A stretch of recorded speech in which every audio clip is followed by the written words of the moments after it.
diperlihatkan seperti diajak ke suatu tempat. Yang lagi kamu lihat, yang lagi kamu saksikan, yang lagi kamu injak ini adalah tanah Jawa, Pulau Jawa di masa nanti. Dan itu suasananya sepi. Gambaran besar tentang kemampuan sosok pemimpin yang kita tunggu-tunggu di masa yang akan datang. Tapi itu kan apa ya, istilahnya sangat besar sampai aku juga nggak bisa ngebayangkan apakah memang ada orang seperti itu. Dan kemudian sebenarnya kelebihan-kelebihan seperti apa sih Liv yang kita tuh bisa, orang awam itu bisa pegang gitu, bisa tergambar di benak kita. Itu adalah manusia-manusia yang sudah tercerahkan di zaman dulu, ya kan? Artinya tercerahkan ya punya kedekatan dengan Yang Maha Kuasa sangat erat, berkomunikasi dengan seluruh alam di sekitarnya, dengan semesta, itu udah jadi hal yang biasa. Mungkin bisa dikatakan kemampuan yang diberikan oleh Yang Maha Kuasa kepada tokoh di masa yang akan datang dan masyarakat di sekitarnya, orang-orang di sekitarnya, itu seperti bahkan berucap aja itu bisa terjadi. Penggunaan bahasa yang baik dan benar ya. Ini kan levelnya jadi meningkat lagi sebenarnya. Bahwa setiap ucapan itu kan jadi kayak doa jadinya gitu ya kan. Mau baik atau buruk intensinya itu bisa kejadian kan sebenarnya gitu ya.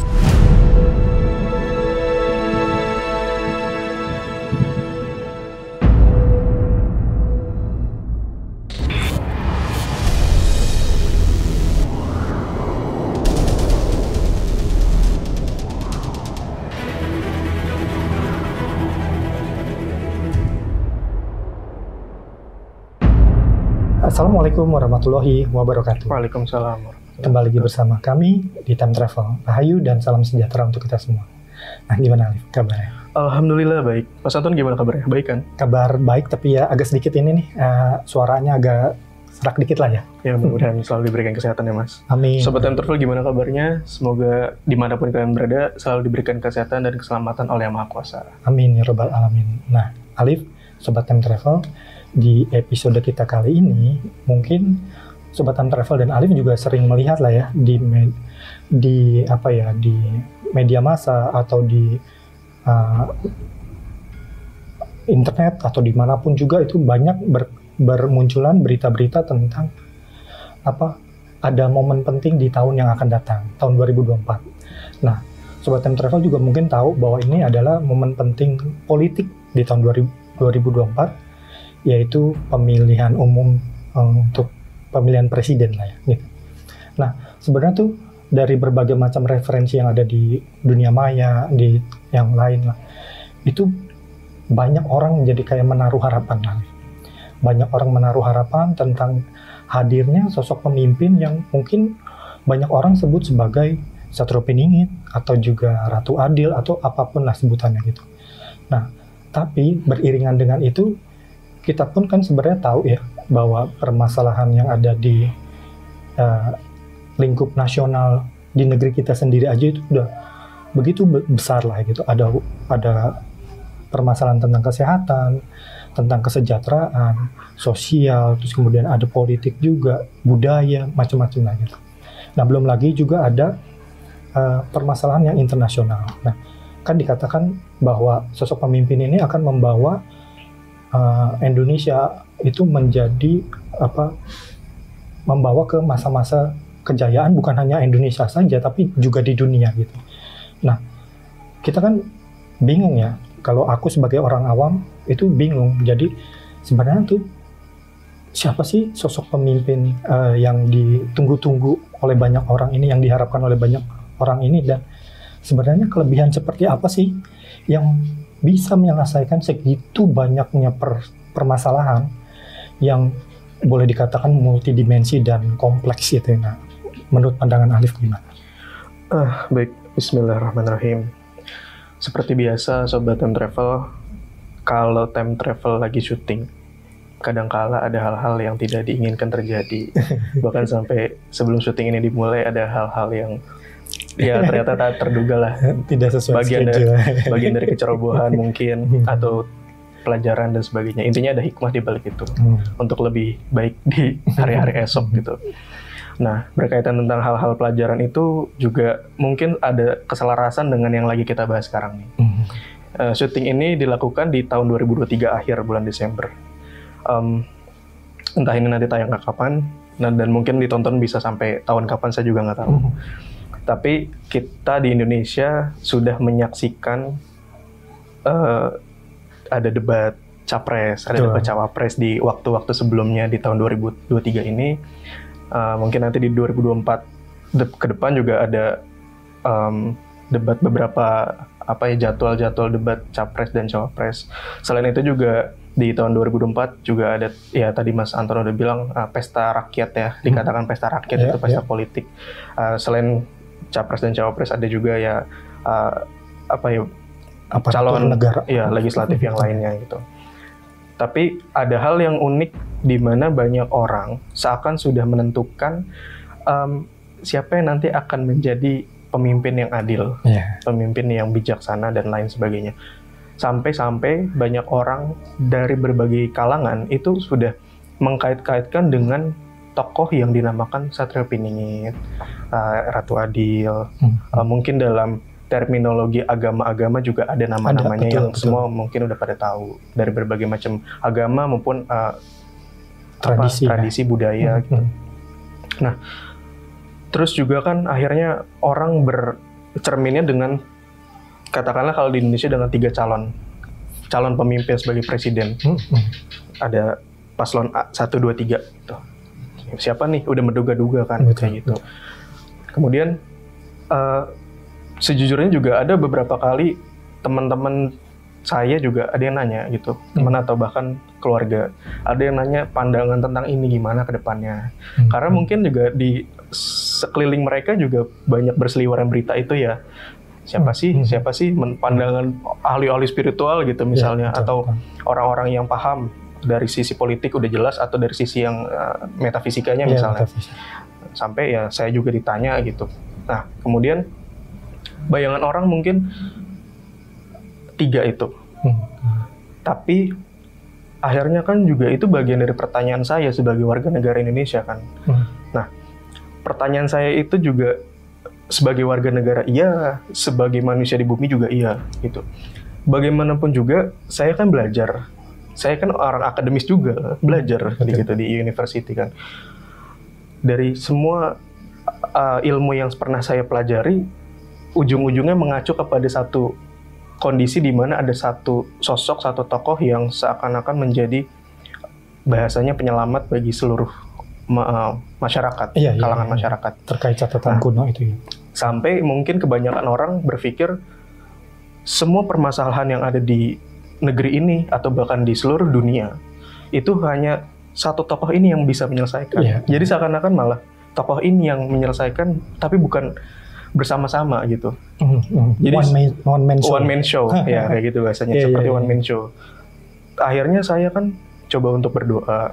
Saya akhirnya ada waktu-waktu di mana ketika lagi bertanya-tanya itu ada tuntunan dari para eyang-eyang leluhur untuk diperlihatkan catatan-catatan kuno di masa lalu, catatan-catatan para leluhur. Mungkin catatan itu bukan beneran dicatat atau ditulis, tapi kalau beliau-beliau para leluhur itu cerita, bahasanya gini ya, ini bukan dicatat, tapi ini dikatakan, lisan gitu. Mungkin yang mencatat ada, tapi itu bisa dijelaskan dari bahasa yang nggak bisa sih, karena saya cuma denger gitu aja mas. Kayak beliau cerita kalau dulu itu para leluhur itu menceritakan kepada orang-orang yang ada di zaman-zaman itu supaya kabar-kabar berita itu disebarkan lagi ke generasi-generasi berikutnya, ke anak cucumu dan sampai detik ini. Nah, terus juga itu kan merangkum di seluruh kebudayaan maupun ajaran agama dan macam-macam. Nah, akhirnya mungkin ada yang mencatat gitu. Beliau-beliau itu cerita kalau apa yang kebanyakan manusia di zaman sekarang itu lihat dari catatan kuno atau dari yang mereka pernah dengar, ternyata penafsirannya juga nggak seperti itu dari apa yang dimaksud si catatan para leluhur. Maksudnya gini, terkait dengan pemimpin yang akan ada di masa yang mendatang, misalnya 2024 gitu. Karena banyak sekali orang yang mengkaitkan 2024 di Indonesia itu dengan akan munculnya tokoh yang tadi kita ceritain. Akhirnya leluhur cerita ke saya kalau masa nanti, kata beliau itu, masa nanti adalah masa yang akan sulit diterka oleh manusia yang tidak memiliki kepekaan logika dan hatinya. Terus saya tanya, maksudnya gimana sih gitu? Nggak dijelasin juga sih detailnya. Mungkin itu bagian dari pemahaman juga ya, pembelajaran bagi kita di manusia zaman sekarang. Terus juga beliau juga cerita, masa nanti itu akan ada masa di mana masalah itu sangat kompleks, yang tadi Mas Anton sempat sebutin, multidimensi dan kompleks. Iya, multidimensi dan kompleks, sangat-sangat kompleks. Kalau kita ngelihat dari permasalahan umum di negara Indonesia misalnya, kan kebanyakan visi misi para pemimpin itu, calon-calon pemimpin kan ekonomi udah jelas, terus HAM, terus pendidikan, kesehatan, ya hal-hal yang general. Ternyata kata beliau, para eyang-eyang leluhur itu nggak hanya itu, bukan hanya hal-hal yang kelihatan di depan mata, tapi hal-hal yang sampai ke hati juga itu diperhatiin. Tapi mungkin orang zaman sekarang itu tidak mampu membacanya. Iya, nggak kebayang. Kayak gitu. Makanya beliau itu cerita ke saya gini, sederhananya yang bisa saya sampaikan gini, akan ada tokoh di mana di masa yang akan mendatang, entah kapan, tapi kemungkinan besar itu akan terjadi karena memang sudah tercatat dalam kitab-kitab suci juga.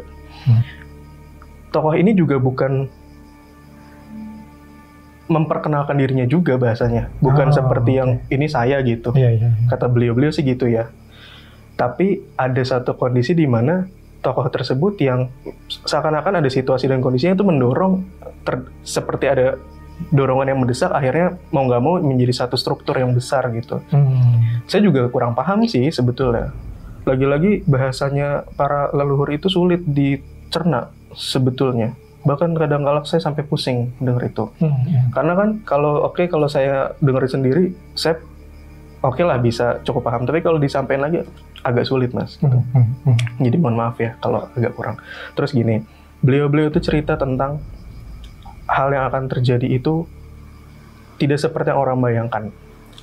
Tokoh yang digadang-gadang, yang diharapkan, yang diimpikan akan muncul nanti entah tahun 2024 atau tahun yang setelahnya, saya juga nggak tahu kapan. Ternyata tokoh tersebut, kata para leluhur, itu bukan one man show bahasa yang tadi, tapi seperti mengajak lapisan masyarakat, seluruh masyarakat untuk menjadi manusia-manusia yang tercerahkan gitu. Karena kalau kata beliau, orang-orang yang tercerahkan itu tindak tanduknya semua atas dasar arahan yang maha kuasa gitu. Jadi mungkin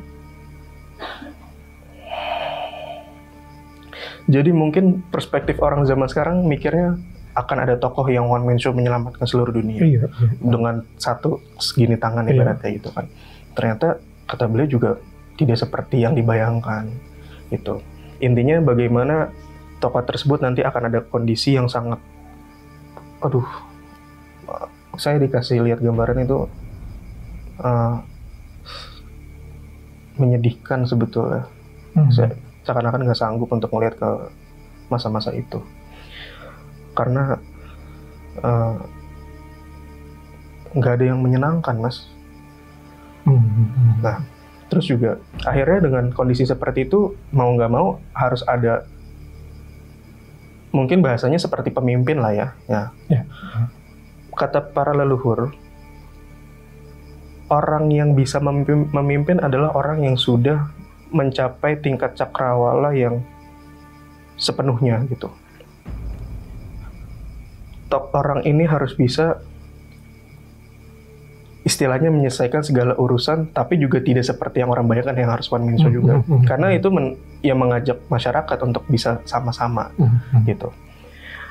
Terus juga para leluhur bilang kalau tokoh yang diharapkan itu akan muncul juga tidak seperti bayangan kamu, nanti juga orangnya rapi gitu, atau ya kayaknya gimana sih, kayak orang yang misalnya berjas misalnya gitu, berjas atau yang keren banget misalnya gitu. Mungkin juga nggak begitu nanti, kata beliau. Kalau kayak gitu, itu sangat apa ya? Berarti artinya rencana Yang Maha Kuasa itu sangat sederhana, bisa ditebak dong. Padahal kan Dia yang Maha Kuasa. Kata para leluhur sih gitu.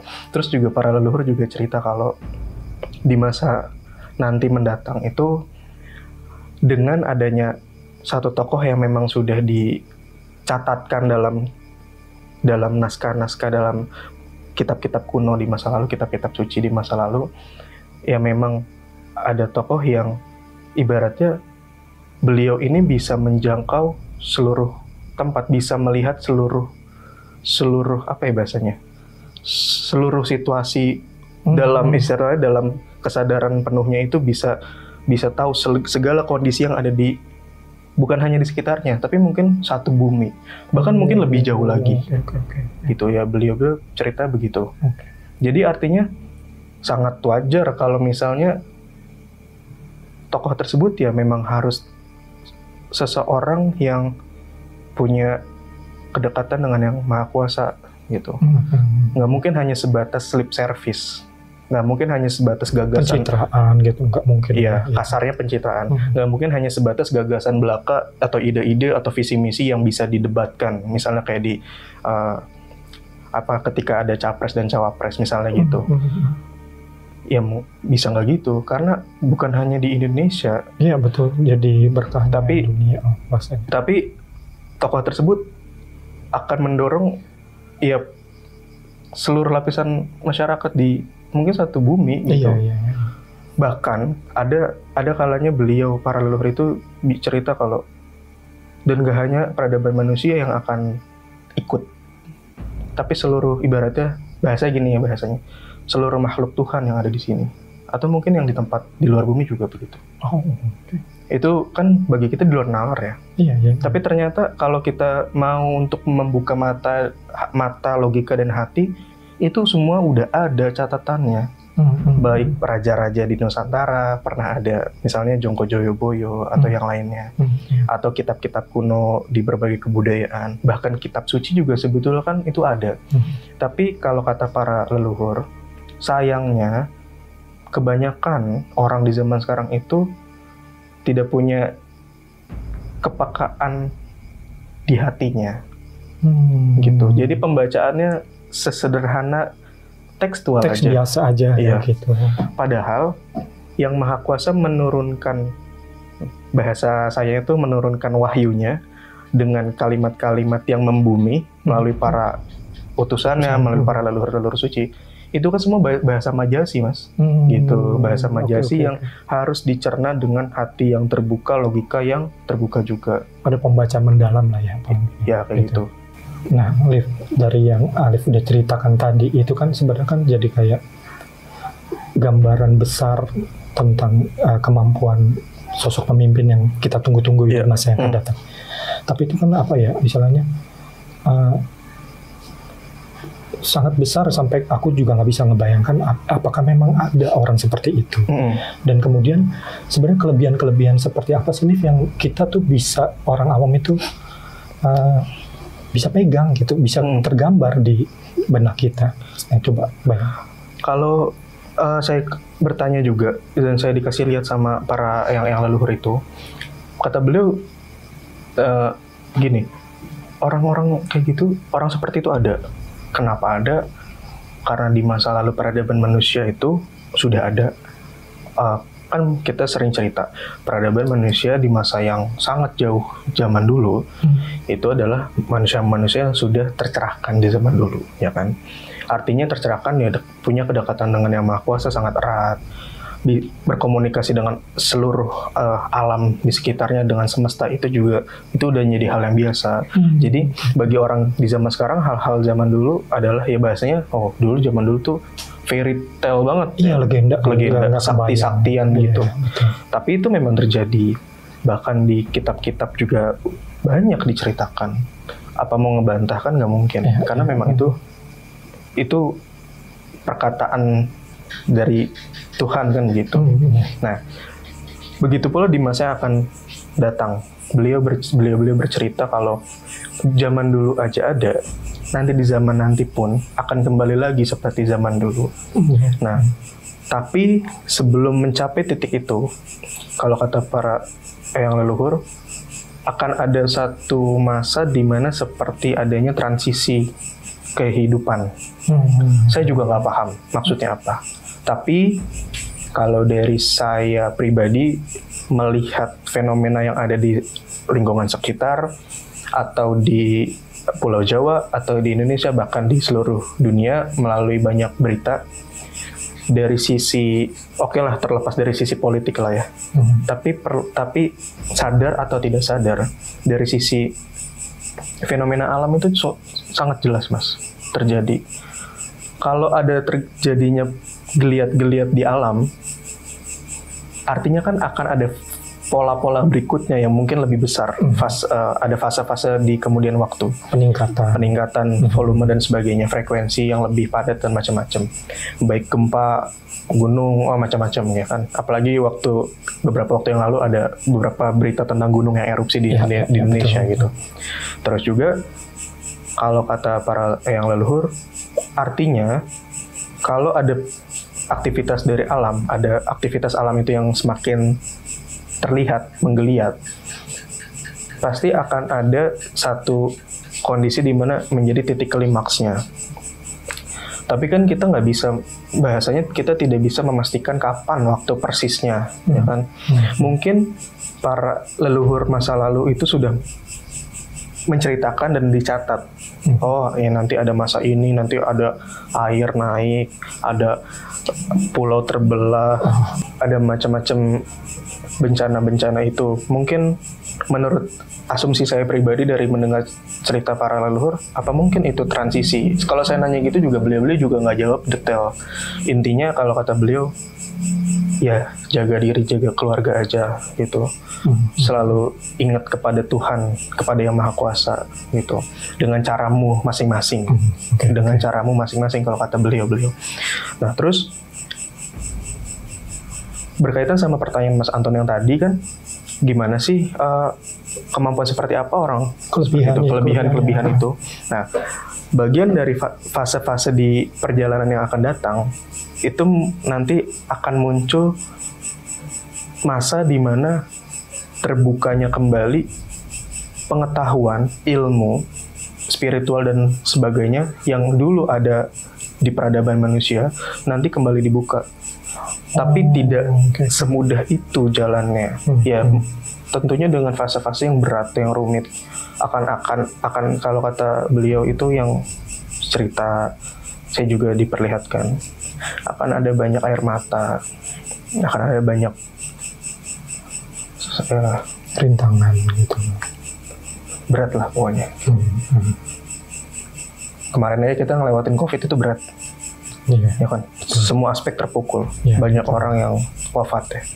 Kedepannya kan kita nggak tahu ada apa. Bahkan di syuting sekarang pun berita-berita di akhir 2023 ini, ketika syuting ini berlangsung, berita tentang COVID lagi muncul. Ya, muncul lagi. Ya.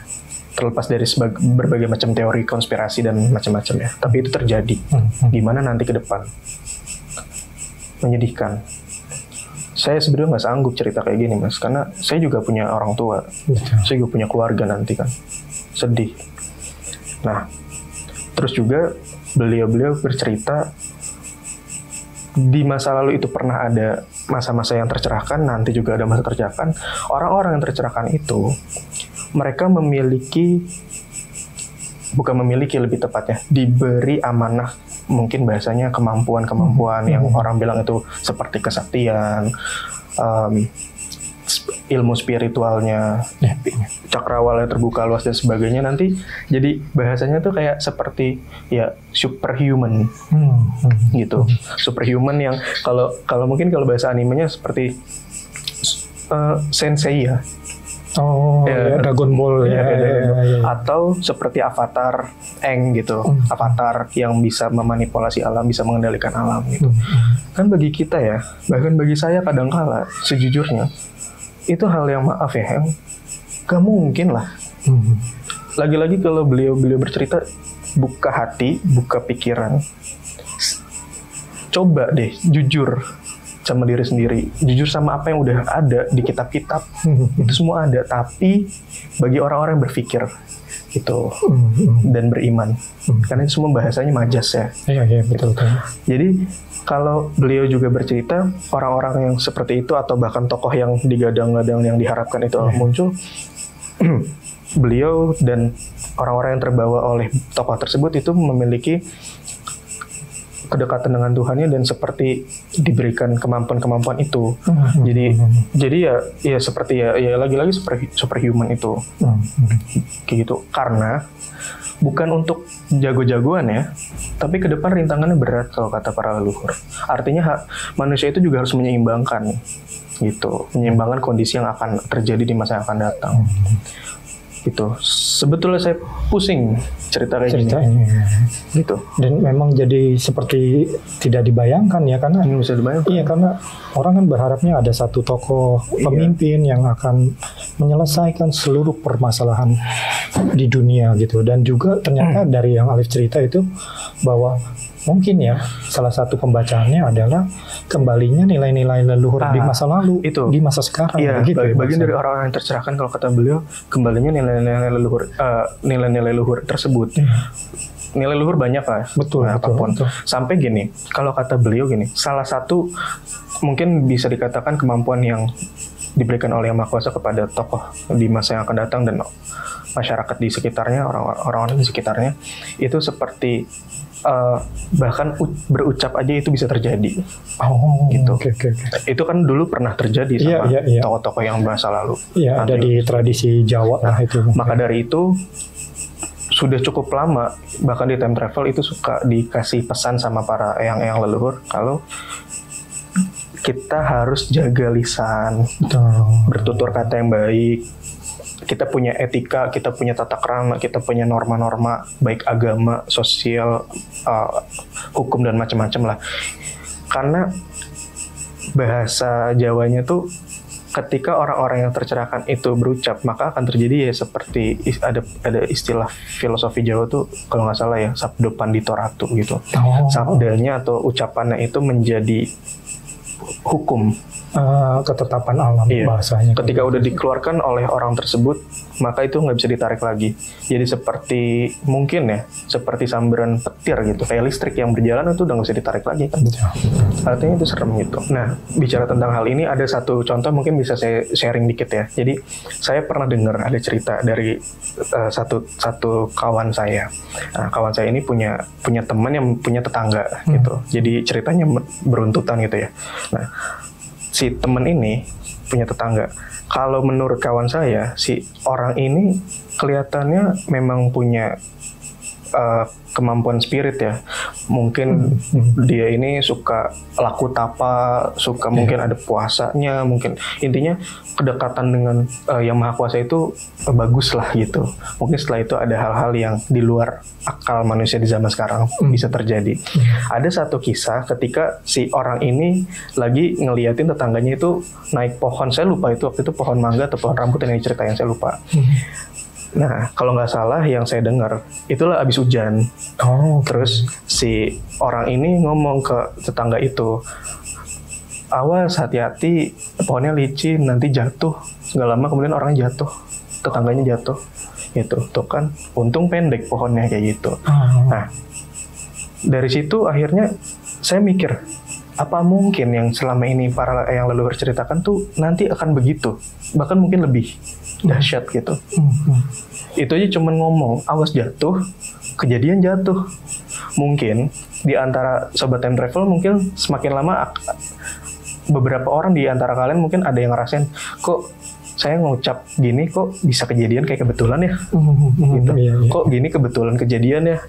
Makanya para leluhur itu bilang mulai zaman-zaman sekarang itu hati-hati kalau ngomong orang tua ke anak, anak ke orang tua. Ya, saya ini juga pengingat buat saya juga sebagai seorang anak dan kelak akan jadi seorang orang tua gitu kan. Gitu.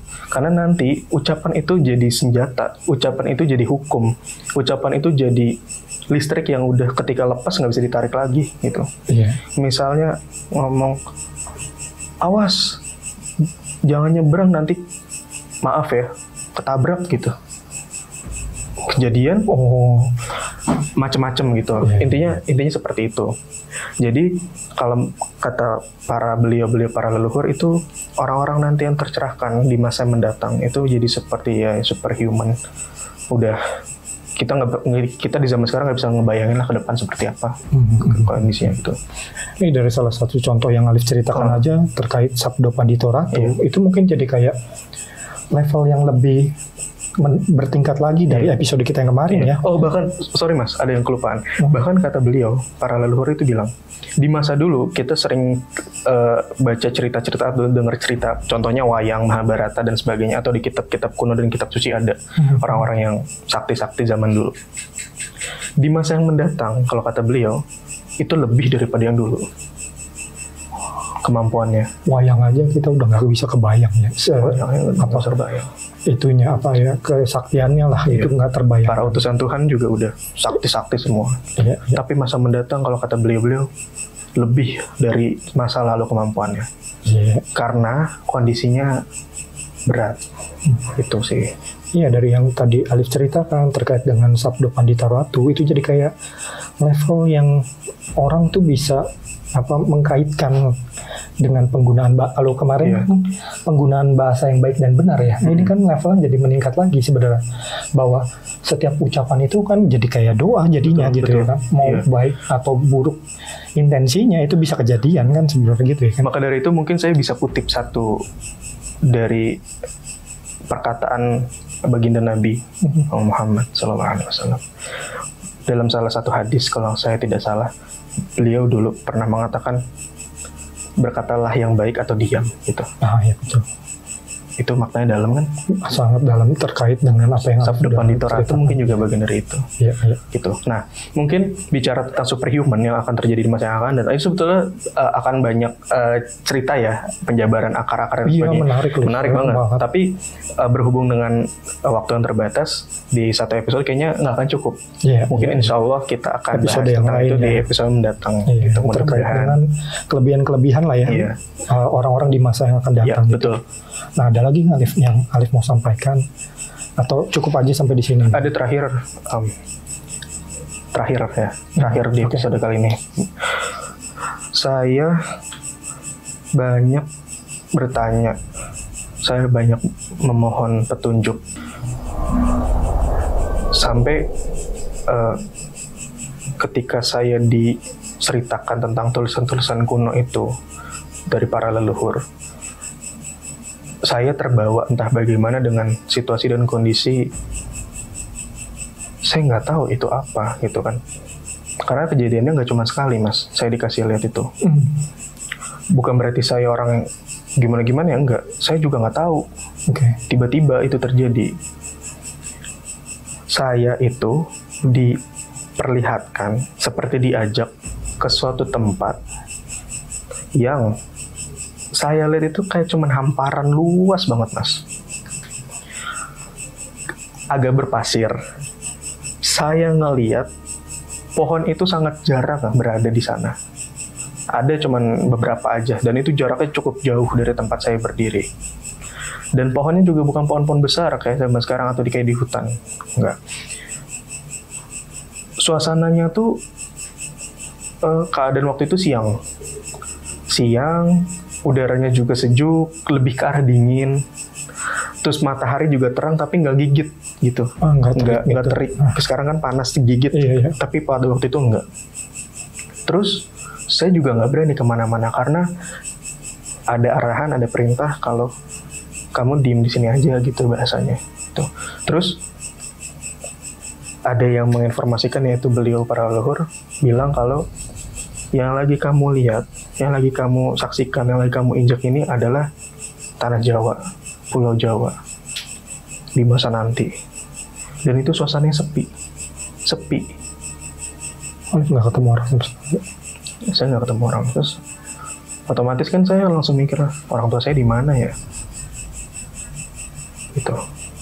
Saudara-saudara saya di mana ya? Teman-teman saya di mana gitu.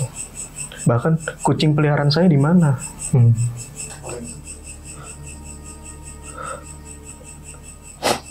Kenapa?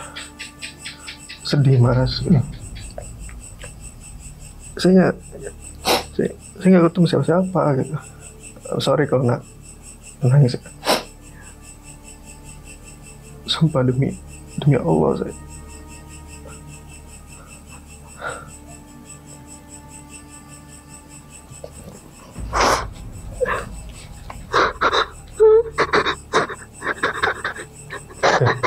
Dan travel ini juga udah mulai ke bawah ya. Mungkin Alif udah nggak kuat lagi kali ya untuk cerita. Mungkin sampai di situ. Mungkin terakhir. Intinya ke depan tuh berat. Tuh.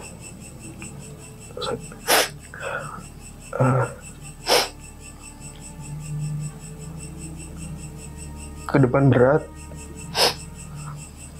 Jaga keluarga, jaga diri sendiri. Kita bukan, memang kata beliau, orang-orang tercerahkan di masa yang akan datang, ataupun tokoh tersebut memang bukan orang suci, tapi selalu mencari kesucian. Bukan jadi bukan orang yang tidak punya dosa, tapi selalu menjaga supaya sadar akan setiap tindak tanduknya. Karena lagi-lagi kan tetap jadi manusia mas, pasti manusia punya dosa, punya salah gitu. Mungkin begitu ya. Dan intinya berat itu ke depan itu.